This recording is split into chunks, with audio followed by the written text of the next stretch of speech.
सोलापूर शहरातील 813 मिळकतींना B2 करातून अखेर दिलासा मिळाल्याने शहरात आनंदाचे वातावरण निर्माण झाले आहे।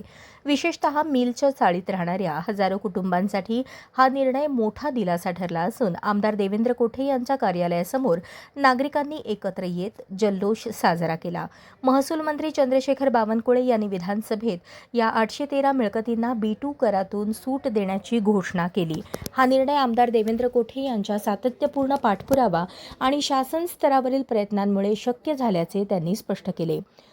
अनेक वर्षांपासून प्रलंबित असलेल्या या प्रश्नामुळे मिळकतधारकांना विविध प्रशासकीय अडचणींचा सामना करावा लागत होता। या निर्णयानंतर संबंधित मिळकतींना 1968च्या रेडी रेकनरनुसार नजराणा भरून अ वर्गात समाविष्ट करण्यात येणार आहे।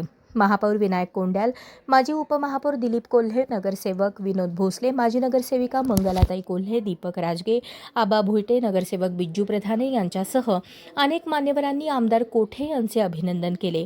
तर चाळीतील नागरिकांनी आज आमच्या चाळीत दिवाळी साजरी होत आहे अशा शब्दात आपल्या आनंदाला वाट मोकळी करून दिली।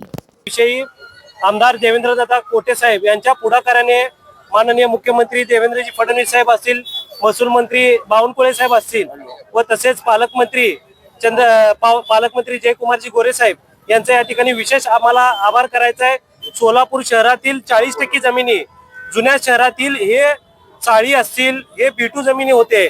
आमदार साहेब देवेंद्र कोठे साहेब यांनी इलेक्शन मध्ये अनेक लोकांना या ठिकाणी शब्द दिला होता, चाळीतील लोकांना या ठिकाणी शब्द दिला होता की B2 जमिनी मी या ठिकाणी उठवून दाखवेल। कारण का 100 वर्षापासून हे रखडलेली जमीन होती, अनेक डेव्हलपमेंट थांबलेले होते, अनेक चाळी जवळपास 40 ते 50 हजार लोकांचा हा प्रश्न होता। बोले तैसा चाले त्याची वंदावे पावले, ज्याला सोलापूर शहराचा विजन आहे, मग IT पार्क असो,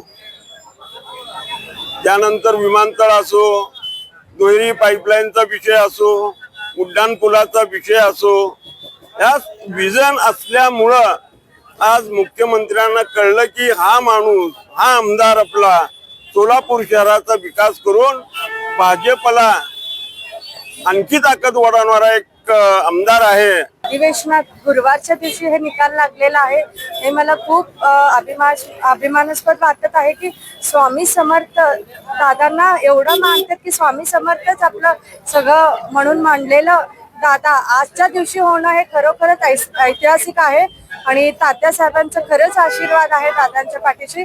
आणि आपले देवाभाऊ मुख्यमंत्री देवेंद्र फडणवीस साहेब आणि बावनकुळे साहेब आणि आपले पालकमंत्री